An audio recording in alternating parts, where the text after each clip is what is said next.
Hey everyone, this is Tim for lorehound.com. I'm here with Mayfair Games. They make a bunch of cool tabletop games that I'm a big fan of. Settlers of Catan, particularly, and they've got a new version out, Catan Histories, Settlers of America. So, I'm here showing it. Ron. Hi, how you doing? I'm doing pretty good. I'm going to go ahead and put this aside here so it's not right on top.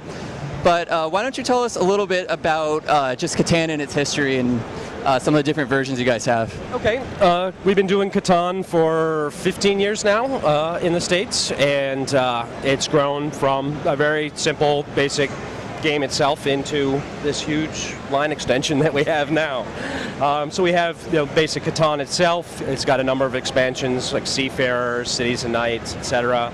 Then we also have a number of sort of divergent, using the same Catan engine. We have the Catan Histories, which has this one, and also a Roman history game, and then Catan Geographies, which teaches geography, or you learn about geography while playing Catan.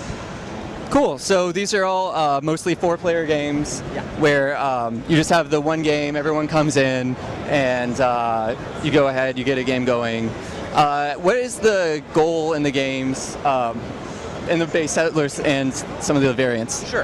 In the base Settlers, the goal is you're a bunch of people arriving in a new continent and you're trying to settle. And so you're developing your little territories, and you get victory points based on the towns and the cities that you put on the board, or longest road, and a number of different ways to get victory points.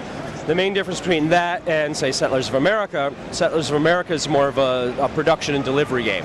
So you use the same core Catan engine where you're making resources, trading them with people that allow you to build things.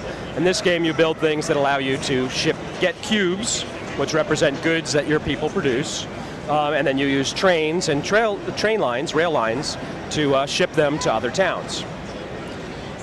Very cool, very cool. So it's a resource-based game. You guys call it a game of trade and something along those lines.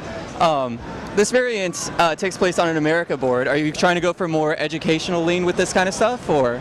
Yeah, to some degree. It's with Catan, we like to sort of get people not always thinking the same game itself. People like the experience, but eventually you play the same game over and over again. It tends to wear a little thin, like with any game. But this way you can use a system you already know to explore a new world, or look at, in this case, the westward expansion and development of the American continent through the game system.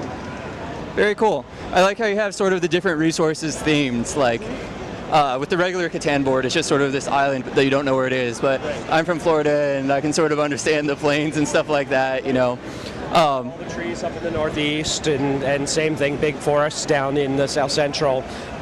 Great plains and deserts when you get out to the west. It makes logical sense. Here we got the Rockies across the center. Yeah, I'm very familiar with those desert squares. Those are a little bit troublesome in the regular Catan. Yeah. So if people are interested in trying out Catan or getting into this, is there some place they can go, or how would you recommend they do that? Basically anywhere you get your games. I mean, you have almost any place online you can get them. Friendly local game stores, always good.